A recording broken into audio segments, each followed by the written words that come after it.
வணக்கம் மாணவ செல்வங்களே, நீங்கள் விரும்பும் படிப்பை படித்து வளமான வாழ்வமைய எஜுகேஷன் பாட்காஸ்ட் உங்களை வாழ்த்துகிறது. நீங்கள் இப்போ +2 முடிச்சுட்டு அடுத்து என்ன படிக்கலாம், எந்த காலேஜில் படிக்கலாம், படிக்கிறதுக்கு ஏதாவது ஸ்காலர்ஷிப் கிடைக்குமா, இப்படியெல்லாம் தேடல்கள் இருக்கீங்கன்னாக்கா உங்களுக்கு நம்ம இந்த எஜுகேஷன் பாட்காஸ்ட் சேனல் ரொம்ப இன்ஃபர்மேட்டிவாக இருக்கும்னு நான் நம்புகிறேன். நம்ம இந்த எஜுகேஷன் பாட்காஸ்ட் சேனலில் ஒரு படிப்பை எப்படி தேர்ந்தெடுக்கணும், அந்த படிப்பு உங்களுக்கு படிக்கிறதுக்கு கன்வீனியண்ட்டாக இருக்கணும், செலவு பண்ணுறதுக்கு கன்வீனியண்ட்டாக இருக்கணும், அதுக்கப்புறம் உங்களுக்கு அது மூலமாக ஜாப் ஈஸியாக கிடைக்கணும், இந்த மாதிரி எல்லாம் யோசித்து எப்படி ஒரு படிப்பை தேர்ந்தெடுக்கிறது, படிக்கிறதுக்கு ஒரு கல்லூரி எப்படி தேர்ந்தெடுக்கிறது, அந்த கல்லூரி ஆட்டானமஸ் காலேஜாக இருக்கா, அது என்ன யூனிவர்சிட்டியில் வருது, NAC-A, NBA இந்த மாதிரி எல்லாம் ஏதாவது க்ரெடென்ஷியல்ஸ் இருக்கா, இந்த மாதிரி எல்லாம் நிறைய இன்ஃபர்மேஷன்களை கேதர் பண்ணி ஒரு இன்ஃபார்ம்டு டிசிஷன் எடுத்து காலேஜை செலக்ட் பண்ணுங்க, படிப்பை செலக்ட் பண்ணுங்க அப்படின்னு சொல்லி நான் ஏற்கனவே உங்களுக்கு இது சம்மந்தமாக வீடியோஸ் எல்லாம் போட்டிருக்கேன். அப்புறம் படிக்கிறதுக்கு சென்ட்ரல் கவர்மெண்ட் கொடுக்குற ஸ்காலர்ஷிப் என்ன இருக்குது, ஸ்டேட் கவர்மெண்ட் கொடுக்குற ஸ்காலர்ஷிப்ஸ் என்ன இருக்குது, ப்ரைவேட் செக்டார்லேருந்து என்னென்ன மாதிரி ஸ்காலர்ஷிப்ஸ் எல்லாம் கிடைக்குது, கேஷ் அவார்ட்ஸ் எல்லாம் என்ன கிடைக்குது, இந்த மாதிரி எல்லாம் நான் எல்லாமே டீட்டெயிலாக செப்பரேட் எபிசோட்ஸாக போட்டிருக்கேன். அதையெல்லாம் பாருங்கள். அதுக்கப்புறம் மத்திய பல்கலைக்கழகம் அப்படின்னு சொல்கிற சென்ட்ரல் யூனிவர்சிட்டி ஆஃப் தமிழ்நாடு, அதில் என்னென்ன கோர்சஸ் இருக்குது, அதில் படிக்கிறதுனால என்ன யூஸு, அதுக்கப்புறம் மேரிடைம் யூனிவர்சிட்டி கடல்சார் பல்கலைக்கழகம்னு சொல்கிறோம் இல்லையா, அந்த மேரிடைம் யூனிவர்சிட்டி படிக்கிறதுனால என்ன யூஸு, அதில் என்னென்ன கோர்சஸ் எல்லாம் இருக்குது, எவ்வளோ செலவாகும், என்ன என்ட்ரன்ஸ் எழுதணும், அட்மிஷன் ப்ரொசீஜர் என்ன, எல்லாமே இந்த மாதிரி ஒரு படிப்பு சம்மந்தமாக A to Z எல்லாமே நிறைய எபிசோட்ஸில் நான் உங்களுக்கு டீட்டெயில்ஸாக கொடுத்துருக்கேன். அதுக்கப்புறம் படிப்புகள் அப்படின்னு பார்த்துக்கிட்டோன்னாக்கா அலைடு ஹெல்த் சயின்ஸை பற்றி நான் சொல்லியிருக்கேன். அதில் மேஜர் டாப்பிக்காக இருக்கக்கூடிய 20 அலைடு ஹெல்த் சயின்ஸ் படிப்புகளை பற்றி ஒரு முன்னோட்டம் சொல்லியிருக்கேன். இதுக்கப்புறம் இனி டீட்டெயிலாக வீடியோஸ் வரும். அதுக்கப்புறம் BA தமிழ் படிப்பு, BA இங்கிலீஷ் படிப்பு, இந்த படிப்புகளை பற்றியும் டீட்டெயிலாக நம்ம டிஸ்கஸ் பண்ணியிருக்கோம். ஹோட்டல் மேனேஜ்மெண்ட் படிப்பை பற்றி டிஸ்கஸ் பண்ணியிருக்கோம். அதுக்கப்புறம் BSc ஃபிசிக்ஸு, BSc கெமிஸ்ட்ரி, இந்த படிப்புகளை பற்றி டிஸ்கஸ் பண்ணியிருக்கோம். இந்த மாதிரி நிறையா படிப்புகளை பற்றியும் டிஸ்கஸ் பண்ணிட்டு வர்றோம். ஜென்ரல் சப்ஜெக்ட்ஸை பற்றியும் டாபிக்ஸை பற்றியும் டிஸ்கஸ் பண்ணிட்டு வர்றோம். ஒரு காலேஜை செலக்ட் பண்ணுறதுக்கு முந்தி நீங்கள் என்னென்னவெல்லாம் மைண்டில் யோசிக்கணும் அப்படிங்கிறதுலேருந்து எல்லாமே டீட்டெயிலாக நம்ம எபிசோட்ஸ் எல்லாம் நிறையா போட்டிருக்கோம். நீங்கள் இன்கேஸ் இந்த எபிசோடெல்லாம் எதுவும் பார்க்கல அப்படின்னாக்கா கீழே டிஸ்கிரிப்ஷனில் இருக்கிற லிங்க்ஸ் எல்லாம் எடுத்து அந்த எபிசோட்ஸ் எல்லாம் பாருங்கள். பார்த்தீங்கன்னா உங்களுக்கு ரொம்ப இன்ஃபர்மேட்டிவாகவும் யூஸ்ஃபுல்லாகவும் இருக்கும்னு சொல்லி நான் நம்புகிறேன். 500க்கும் மேற்பட்ட படிப்புகள், 1000க்கும் மேற்பட்ட கல்லூரிகளை பற்றி தெரிஞ்சுக்க போகிற நம்ம இந்த சீரியலில் இன்றைக்கி நாம் தெரிஞ்சுக்க போகிற படிப்பு BSc எலக்ட்ரானிக்ஸ் அண்ட் கம்யூனிகேஷன்ஸ்.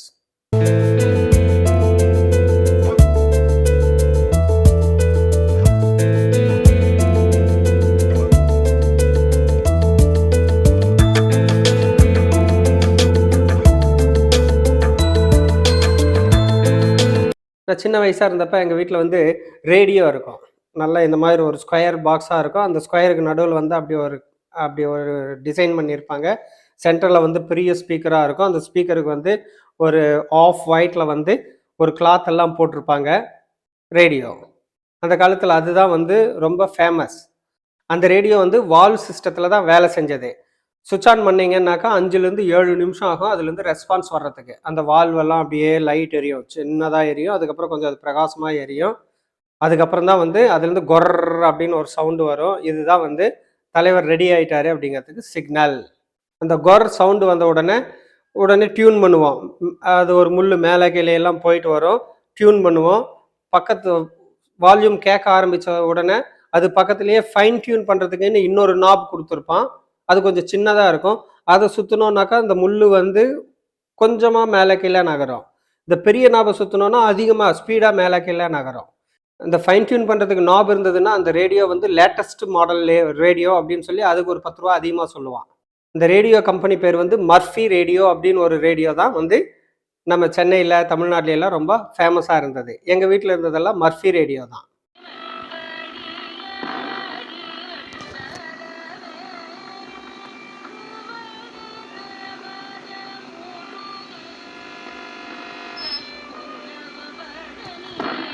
இது எலக்ட்ரிக்கல் டிவைஸ்.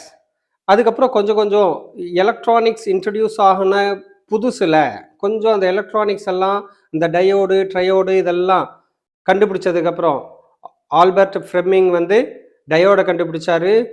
லீ டி ஃபாரஸ்ட் அப்படிங்கிறவர் ட்ரையோடை கண்டுபிடிச்சாரு. இந்த டயோடு ட்ரையோடு எல்லாம் கண்டுபிடிக்க ஆரம்பிச்சு கொஞ்சம் எலக்ட்ரானிக்ஸ் வந்து அப்போதான் ஸ்டார்ட் ஆகிற டயத்தில் பார்த்தீங்க அப்படின்னாக்கா, அதாவது ஒரு கமர்ஷியலாக ஒரு மிஷினாக ஒரு எக்யூப்மெண்ட்டாக ஸ்டார்ட் ஆகிற டயத்தில் பார்த்தீங்கன்னாக்கா டிரான்சிஸ்டர்ஸ் அப்படின்னு சொல்லி வந்தது. டிரான்சிஸ்டருக்கும் இந்த நார்மல் ரேடியோவுக்கு என்ன டிஃப்ரென்ஸ் அப்படின்னு கேட்டிங்கன்னாக்கா, டிரான்சிஸ்டரில் நீங்கள் ஆன் பண்ண உடனே அந்த ரெஸ்பான்ஸ் ஒரு கொர் சத்தம் வரும். அந்த கொர் சத்தம் வந்தால் தான் நீங்கள் டியூனிங் பண்ண முடியும். இதுதான் வந்து டிரான்சிஸ்டருக்கும் ரேடியோவுக்கும் இருந்த டிஃபரன்ஸு. இதே தான் எலக்ட்ரிக்கல் எலக்ட்ரானிக்ஸ் ரெண்டுமே வந்து சப் டிவிஷன் ஆஃப் ஃபிசிக்ஸ்ன்னு சொல்லலாம்.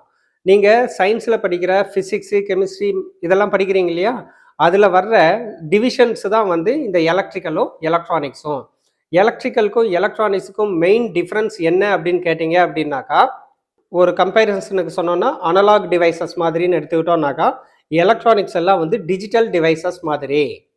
மெயினாக எலக்ட்ரானிக்ஸுங்கிறது பேசிக் எலக்ட்ரிக்கல் தான். எலக்ட்ரிக்கலி சார்ஜ்டு பார்ட்டிகல்ஸ் தான் வந்து எலக்ட்ரான்ஸு. மெயினாக ஒரு எலக்ட்ரிக்கல் டிவைஸுக்கும் எலக்ட்ரானிக் டிவைஸுக்கும் என்ன டிஃப்ரென்ஸ் இருக்குன்னு பார்த்தீங்கன்னாக்கா, இன்டகிரேட்டட் சர்க்கியூட்ஸ் அப்படிங்கிறது வந்து எலக்ட்ரானிக்ஸில் இன்வால்வ் ஆகும். எலக்ட்ரிக்கல் டிவைஸில் வந்து இன்டகிரேட்டட் சர்க்கியூட்ஸ் இருக்காது. இப்போ ஃபேனே இருக்குதுன்னு வைங்களேன், ஒரு ஃபேன் வந்து எலக்ட்ரிக்கல் ஃபேனு. இப்போ புதுசாக வந்திருக்கிற ஃபேன் எல்லாம் 5000 6000 எல்லாம் ஒரு ஃபேனுக்கு ரேட் சொல்கிறாங்க. அதெல்லாம் கேட்டால் எலக்ட்ரானிக்ஸ் அப்படிம்பாங்க. ரிமோட்டில் நீங்கள் ஆப்ரேட் பண்ணலாம், ரிமோட்டில் வந்து ஆன் ஆஃப் பண்ணலாம். இந்த ஃபேன்லாம் பார்த்தீங்கன்னா உள்ளே வந்து போர்டு வச்சிருக்கு, எலக்ட்ரானிக் போர்டு வச்சிருக்கு அப்படிம்பாங்க. அப்போ அந்த போர்டுங்கிறது என்ன, ஒரு சிப்பு மவுண்ட் ஆயிருச்சு அப்படின்னாக்கா அது எம்பெட்டட் சிஸ்டம். சிப்பு மவுண்ட் ஆகலைனாக்கா அது வந்து நான் எம்பெட்டட் சிஸ்டம். ஆனால் எல்லாத்துலேயுமே வந்து VLSI very large scale integrated circuit அப்படிங்கிறது வந்து இருக்கும். இந்த இன்டகிரேட்டட் சர்க்கியூட் இருந்தது அப்படின்னாலே அந்த டிவைஸ் வந்து எலக்ட்ரானிக் டிவைஸ் அப்படின்னு சொல்லி சொல்லலாம். இன்னொரு டிவைஸ் இருக்கு, மெக்கட்ரானிக் டிவைஸ். நம்ம வீட்டில் இருக்கிற வாஷிங் மிஷின் எல்லாம் பார்த்தீங்கன்னாக்கா மெக்கட்ரானிக் டிவைஸ். அது ஆக்சுவலாக என்ன டிவைஸு, அது மெக்கானிக்கல் டிவைஸு. மோட்டர் இருக்கு, அதில் மோட்டர் வந்து சுற்றுது, அதனால அந்த ட்ரம் முன்ன லெஃப்ட் ரைட் எல்லாம் சுற்றுறதுனால உங்களுக்கு துணியை அலசுது, துவைக்குது, இந்த மாதிரி எல்லாம் அது ஏதோ அதனோட வேலையை செய்யுது. அப்போ அது பேசிக்காக வந்து மெக்கானிக்கல் டிவைஸு. மோட்டர் எல்லாம் வச்சு இது வச்சாச்சுன்னா மெக்கானிக்கலும் எலக்ட்ரிக்கலும் இருக்கக்கூடிய மெக்கானிக்கல் டிவைஸ் அது.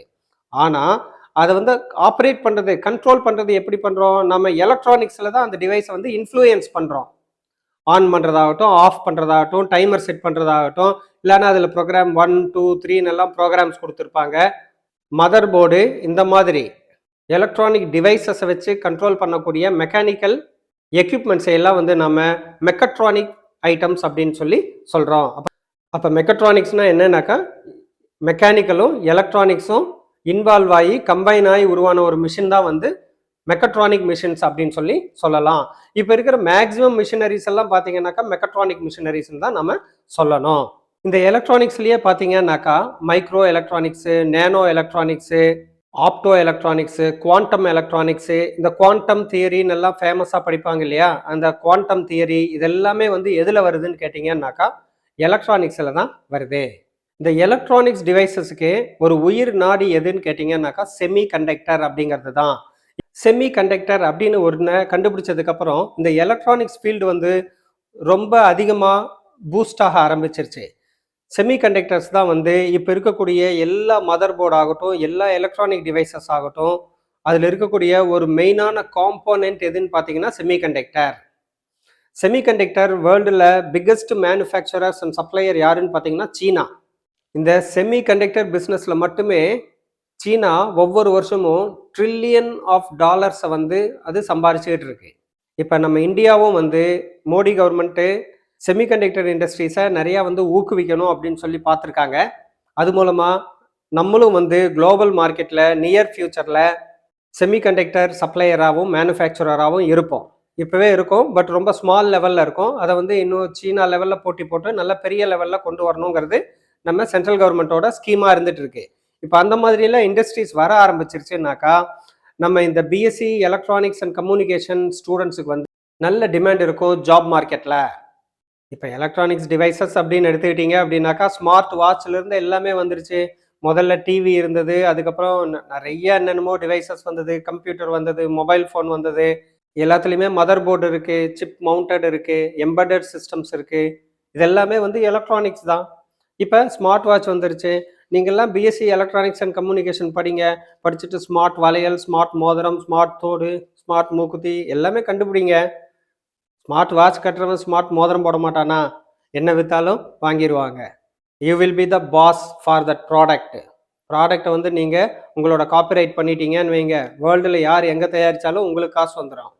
இந்த எலக்ட்ரானிக்ஸ் படிக்கிற ஸ்டூடெண்ட்ஸுக்கு பார்த்தீங்கன்னாக்கா பல்வேறு விதமான ஜாப் ஆப்பர்ச்சுனிட்டிஸ் கிடைக்கும். ஏன்னாக்கா இந்த எலக்ட்ரானிக்ஸ் அண்ட் கம்யூனிகேஷனில் நீங்கள் மெயினாக சிக்னல்ஸ் எல்லாமே படிப்பீங்க. இந்த பிஎஸ்சி எலக்ட்ரானிக்ஸ் அண்ட் கம்யூனிகேஷன் படிச்சுட்டு 6 மாதம் 1 வருஷம்னு எல்லாம் கோர்சஸ் இருக்குது. இந்த ஸ்பெஷலைஸ்டு கோர்சஸ் எல்லாம் படிச்சிங்கன்னாக்கா நீங்கள் ஏர் டிராஃபிக் கண்ட்ரோலராக நீங்கள் வந்து ஏர்போர்ட்டில் வேலை செய்ய முடியும். ஃப்ளைட் பறக்குது இல்லையா, அந்த ஃப்ளைட் பறக்கிறப்ப ஃப்ளைட்டுக்குள்ளே இருக்கிற பைலட் வந்து டைரக்ஷன்ஸ் கேட்குறாரு, இன்ஸ்ட்ரக்ஷன்ஸ் எல்லாம் கேட்குறாரு இல்லை கிரவுண்டில். யாருக்கிட்ட கேட்குறாருனாக்கா ஏர் டிராஃபிக் கண்ட்ரோலர் அப்படின்னு சொல்லி கிரவுண்டில் ஏர்போர்ட்டில் ஒருத்தர் இருப்பார். அவர்கிட்ட தான் பைலட்டு ஃப்ளைட்டில் இருந்துட்டு கம்யூனிகேட் பண்ணுறாரு. இந்த ஏர் டிராஃபிக் கண்ட்ரோலர் ஆகணும் அப்படின்னாக்கா உங்களுக்கு பிஎஸ்சி எலக்ட்ரானிக்ஸ் அண்ட் கம்யூனிகேஷன் வந்து பேசிக் படிப்பாக படிச்சுட்டு அதுக்கப்புறம் அதுக்குன்னு இருக்கக்கூடிய ஸ்பெஷலைஸ்டு ப்ரோக்ராம் 6 மாதம் 1 வருஷம் தான் அது சர்டிஃபிகேட் கோர்ஸு. அது படிச்சிங்கன்னா you can become air traffic controller. அது மட்டுமா, பிஎஸ்என்எல், ஏர்டெல்லு, ஜியோ இந்த மாதிரி எல்லா கம்யூனிகேஷன் ரிலேட்டட் கார்பரேட்ஸ்லையும் வந்து உங்களுக்கு ஜாப்ஸ் கொட்டி கிடக்குது. You can become signal engineer. இப்போ மொபைல் ஃபோனில் பார்த்தீங்கன்னாக்கா மொபைல் ஃபோனில் வந்து பேசிக்காக ஒரு 4-5 ப்ரோட்டோகால்ஸ் வந்து வேலை செய்யுது. ப்ரோட்டோகால்ஸுங்கிறது செட் ஆஃப் சிக்னல்ஸ் தான். இப்போ SS7ங்கிற ப்ரோட்டோகால் வந்து உங்களுக்கு டவரில் வேலை செய்யும். நீங்கள் வீடியோ பார்க்குறீங்க, கேம்ஸ் விளையாடுறீங்க, இதெல்லாம் வந்து மீடியா கேட்வே கண்ட்ரோல் ப்ரோட்டோகால் அப்படின்னு சொல்லி MGCPன்னு ஒரு ப்ரோட்டோகாலு. செல்ஃபோனில் பேசுகிறீங்க, வாய்ஸ் ஓவர் இன்டர்நெட் ப்ரோட்டோகாலு. இப்போ செல்ஃபோனுங்கிறதே வந்து சிக்னல் அடிப்படையில் தான் வேலை செய்யுது. சிக்னல்ங்கிறது வந்து எலக்ட்ரானிக் பேஸில் வரக்கூடியது. அதனால தான் இந்த கோர்ஸ் பேரே வந்து எலக்ட்ரானிக்ஸ் அண்ட் கம்யூனிகேஷன் அப்படின்னு சொல்லி சொல்கிறாங்க. ஸோ கம்யூனிகேஷனுக்கு தேவையான சிக்னல்ஸ் எல்லாமே நீங்கள் வந்து கொஞ்சம் தெரிஞ்சுப்பீங்க. இப்போ BE ECE electronics and communication இன்ஜினியரிங்க்கும் பிஎஸ்சி எலக்ட்ரானிக்ஸ் அண்ட் கம்யூனிகேஷன் படிப்புக்கும் இருக்கக்கூடிய மேஜர் டிஃபரன்சஸ் பார்த்தீங்க அப்படின்னாக்கா பிஎஸ்சிங்கிறது வந்து தியரி ஓரியன்டு. இதில் வரக்கூடிய ப்ராக்டிகல்ஸ் எல்லாம் நீங்கள் வந்து சின்ன லெவல் ப்ராக்டிகல்ஸ் தான் பண்ணுறீங்க. இதே பிஇ எலக்ட்ரானிக்ஸ் அண்ட் கம்யூனிகேஷன் அப்படின்னாக்கா அது இண்டஸ்ட்ரி ஓரியன்ட். இதனோட அதாவது பிஎஸ்சி எலக்ட்ரானிக்ஸில் நீங்கள் படிக்கக்கூடிய பேசிக் பிரின்சிபல்ஸ் ஆஃப் எலக்ட்ரானிக்ஸு, அதுக்கப்புறம் இதனோட பிஹேவியர்ஸு, எலக்ட்ரானிக்ஸை பற்றின பேசிக் எல்லாத்தையுமே வச்சுட்டு மிஷினரிஸை உருவாக்கி அந்த மிஷினரிஸை பற்றி படிக்கிறது, அந்த பிரின்சிபல்ஸு இதையெல்லாம் இம்ப்ளிமெண்ட் பண்ணுறது, இதெல்லாம் தான் வந்து BE BTech electronics and communication இன்ஜினியரிங்கில் அவங்க படிக்கிறாங்க. பட் இது படிப்பு வைஸ் பார்த்தீங்கன்னாக்கா எல்லாமே ஒன்று தான். பிஎஸ்சி எலக்ட்ரானிக்ஸ் அண்ட் கம்யூனிகேஷனும் ஒரே படிப்பு தான், சேம் படிப்பு தான் வந்து BE BTech electronics and communication இன்ஜினியரிங்கும். பேசிக் கான்செப்ட்ஸு பிரின்சிபல்ஸு எல்லாமே பார்த்தீங்கன்னாக்கா இதுதான். ஆனால் இங்கே வந்து நீங்கள் ஒரு டீச்சர் ப்ரொஃபஷன் போகிறதுக்கு, இல்லைனாக்கா ஃபர்தராக ரிசர்ச் ஃபெலோவாக ஆகிறதுக்கு, இல்லைனாக்கா இந்த மாதிரி வேல்யூ ஆடட் கோர்சஸ் நான் சொன்ன மாதிரி படிச்சுட்டு ஒரு பிஎஸ்என்எல்லையோ இல்லைனாக்கா ஒரு ஏர்போர்ட்லேயோ நீங்கள் வேலை வாங்குறீங்கன்னா அதுக்கெல்லாம் உங்களுக்கு வந்து பிஎஸ்சி எலக்ட்ரானிக்ஸ் அண்ட் கம்யூனிகேஷன் இருந்தால் போதும். அதே நேரத்தில் நீங்கள் வந்து இன்ஜினியராக வேலை செய்யணும், இன்னும் ஃபீல்டில் எல்லாம் வேலை செய்யணும், ஃபாரின் எல்லாம் போய் நிறையா வேலை செய்யணும் அப்படின்னு எல்லாம் நீங்கள் இருந்தீங்க அப்படின்னாக்கா பிஇ இசிஇ நீங்கள் எடுத்து படிக்கணும். பிஇ இசிஇ எடுத்து படித்தவங்களுக்கு ஐடி ஃபீல்டுலேயும் வேலை கிடைக்கும். பிஎஸ்சி எலக்ட்ரானிக்ஸ் அண்ட் கம்யூனிகேஷன் படித்தவங்களுக்கும் ஐடி ஃபீல்டில் வேலை கிடைக்கும். ஆனால் அந்த ஐடி எதில் கிடைக்கும்னு கேட்டிங்கன்னா ப்ராடக்ட் பேஸ்டு ஐடியில் வேலை கிடைக்கும். இந்த பிஇ இசிஇக்கு வந்து கோர் ஐடி செக்டாரில் வேலை கிடைக்கும். ரெண்டுத்துக்கு இருக்கக்கூடிய ஒரு டிஃப்ரென்ஸ்ன்னு பார்த்தோம்னாக்கா இதுதான். இன்ஜினியரிங்கிறதுனால அது வந்து இண்டஸ்ட்ரி ஓரியன்டாக மிஷினரி ஓரியன்டாக படிக்கிறீங்க. Implementing all principles and behavioural science, அதுக்கப்புறம் வந்து பேசிக்ஸ் ஆஃப் எலக்ட்ரானிக்ஸ் அண்ட் கம்யூனிகேஷனை வந்து இன்ஜினியரிங்கில் நீங்கள் இம்ப்ளை பண்ணி மிஷினரிஸ் மூலமாக நீங்கள் வந்து தெரிஞ்சுக்கிறீங்க. நீங்கள் பிஎஸ்சி எலக்ட்ரானிக்ஸ் அண்ட் கம்யூனிகேஷன் படிச்சிங்க அப்படின்னாக்கா நான் ஏற்கனவே சொன்ன மாதிரி டீச்சிங் ப்ரொஃபஷன் போக முடியும், கண்டென்ட் ரைட்டராக நீங்கள் இருக்க முடியும், எலக்ட்ரானிக்ஸ் ரிலேட்டட் இண்டஸ்ட்ரியில் வந்து நீங்கள் ஒரு என்ட்ரி லெவல் எம்ப்ளாயியாக நீங்கள் வந்து ஜாபில் ஜாயின் பண்ண முடியும். Special courses, value added courses படிச்சிங்கன்னாக்கா you can have your own business. Like நீங்களே வந்து செமிகண்டக்டர் தயாரிக்கலாம், நீங்களே டயோடு தயாரிக்கலாம், ட்ரையோடு தயாரிக்கலாம். இதெல்லாமே வந்து எலக்ட்ரானிக்ஸ் பேசிக் ஐடியாஸ் இருந்தால் போதும், உங்களால் வந்து ரொம்ப சிறப்பான ஒரு வாழ்க்கையை உங்களால் கொண்டு போக முடியும். இன்னும் எலக்ட்ரானிக் எக்யூப்மெண்ட்ஸ்னு எல்லாம் பார்த்தீங்க அப்படின்னாக்கா, அது வந்து எல்லா டிபார்ட்மெண்ட்லேயும் எல்லா ஃபீல்டுலேயும் வந்து எலக்ட்ரானிக்ஸ் எக்யூப்மெண்ட்ஸ் இருக்குன்னு சொல்லலாம். ஹெல்த் கேர் ஹாஸ்பிட்டல்னு எடுத்துக்கோங்க, சிடி ஸ்கேன், எம்ஆர்ஐ ஸ்கேன் எல்லாம் மிஷின் வேலை செய்யுதில்ல, அதுவும் எலக்ட்ரானிக் டிவைஸ் தான். அந்த அந்த மிஷினை பற்றி, அந்த மிஷினை வந்து ரிப்பேர் சரி பண்ணுறதை பற்றி படிக்கிறது, இல்லைனாக்கா இதுக்கு எல்லாமே வந்து பேர் பார்த்தீங்கன்னா பயோமெடிக்கல் அப்படிங்கிற படிப்பு சொல்கிறாங்க. பயோமெடிக்கல் அப்படிங்கிறதே வந்து மெடிக்கல் எலக்ட்ரானிக்ஸ் தான். நம்ம இந்த எஜுகேஷன் பாட்காஸ்ட் சேனலில் கிடைக்கிற இன்ஃபர்மேஷன்ஸ் வந்து ஸ்டூடெண்ட்ஸுக்கு ஃபஸ்ட் ஹேண்ட் இன்ஃபர்மேஷனாக இருக்கணும் அப்படிங்கிறதுனால, இந்த படிப்பை யார் சொல்லி தர்றாங்களோ அவங்கக்கிட்ட இருந்தே நம்ம வந்து எல்லா டீட்டெயிலும் கேட்டு தெரிஞ்சுக்கிறோம்.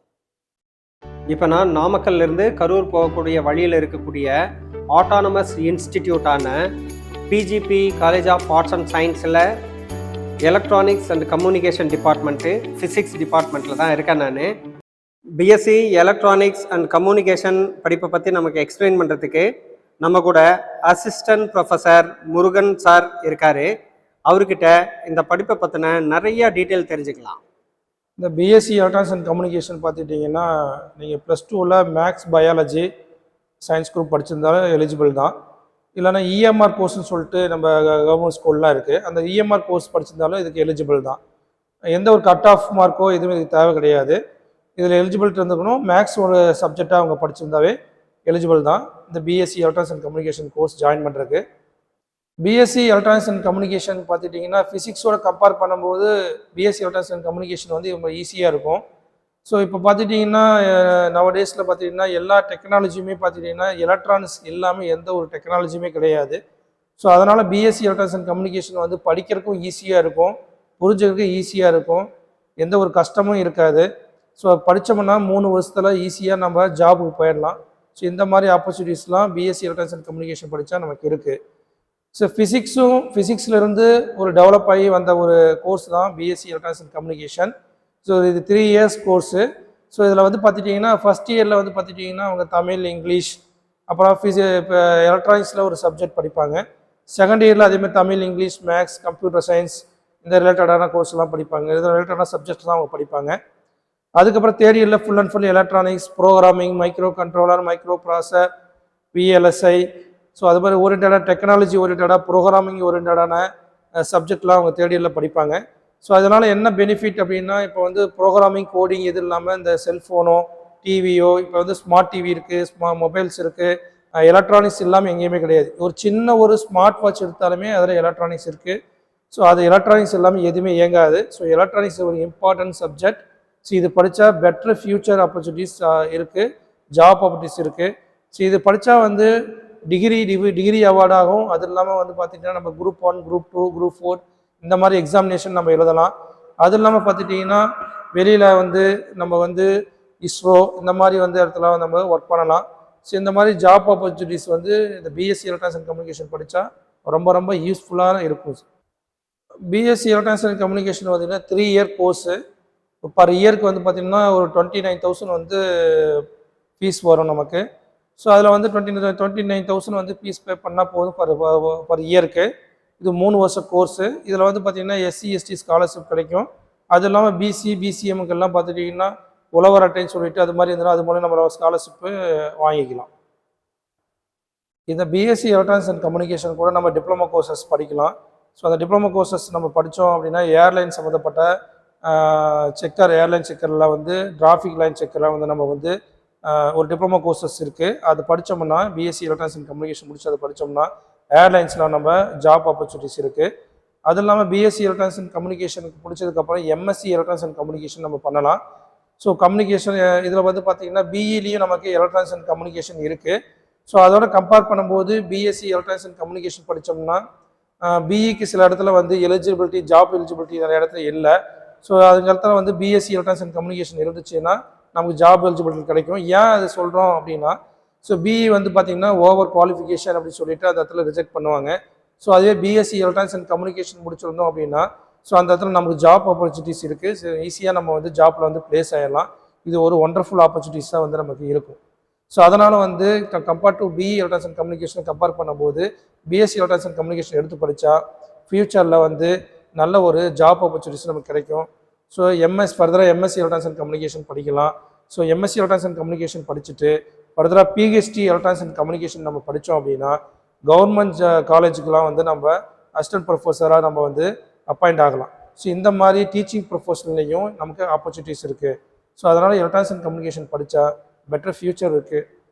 ஸோ நம்ம பிஎஸ்சி எலக்ட்ரானிக்ஸ் அண்ட் கம்யூனிகேஷன் படிக்கிறதுனால இன்னொரு ஜாப் ஆப்பர்ச்சுனிட்டி என்ன அப்படின்னா நம்ம ஓன் பிஸ்னஸ் நம்ம ஸ்டார்ட் பண்ணிக்கலாம். ஓன் பிஸ்னஸ் என்ன ஸ்டார்ட் பண்ணலாம் அப்படின்னா இப்போ வந்து மொபைல் இல்லாமல் இந்த வேர்ல்டே கிடையாது. So mobile is one of the important டிவைஸாக நம்ம கையில் எல்லாத்து கையிலையும் இருக்குது. ஸோ அதனால் வந்து நம்ம ஒரு மொபைல் ஷாப் வச்சு ஒரு சர்வீஸ் சென்டர் வச்சு நம்மளால் ஈஸியாக வந்து நம்ம வந்து ரன் பண்ண முடியும். ஓன் பிஸ்னஸ் ஸ்டார்ட் பண்ணலாம். ஸோ மொபைல் ஷாப் வச்சு நம்ம லைஃப் லாங் வந்து நம்மளை அது ஒரு ஜாப்பாக நமக்கு அமையும். ஸோ அதனால் பிஎஸ்சி எலக்ட்ரானிக்ஸ் அண்ட் கம்யூனிகேஷன் படிச்சிட்டோம் அப்படின்னா நம்ம ஓனாக மொபைல் ஷாப் வச்சுக்கலாம். அப்புறம் பார்த்திங்கன்னா டிவி சர்வீஸ் சென்டர் வச்சுக்கலாம். அதே மாதிரி பார்த்திங்கன்னா வாஷிங் மிஷின் இந்த மாதிரி இதெல்லாம் எலக்ட்ரானிக்ஸ் எல்லாமே வாஷிங் மிஷின் கிடையாது, ஓவன் கிடையாது. ஸோ இந்த மாதிரி ஹோம் அப்ளையன்சஸ் இருக்கக்கூடிய அதெல்லாம் நம்ம வந்து இதை படிச்சுட்டு நம்ம ஓன் பிஸ்னஸ் ஸ்டார்ட் பண்ணிக்கலாம். அது இல்லாமல் பார்த்திங்கன்னா சிசிடிவி கேமரா ஃபிட்டிங் பண்ணுறதுக்கு பார்த்திங்கன்னா நம்ம ஓன் பிஸ்னஸாகவே ஸ்டார்ட் பண்ணலாம். ஏன்னா நம்ம எலக்ட்ரானிக்ஸ் படிச்சிட்டோம்னாவே ஆட்டோமேட்டிக்காக கேமரா எப்படி ஒர்க் ஆகுது, மைக் எப்படி ஒர்க் ஆகுது எல்லாமே நமக்கு A to Z நமக்கு தெரிஞ்சிடும். ஸோ அதனால் நம்ம ஓன் பிஸ்னஸாக வந்து பார்த்திங்கன்னா இத்தனை ஓன் பிஸ்னஸ் நம்மளால் ஸ்டார்ட் பண்ண முடியும்.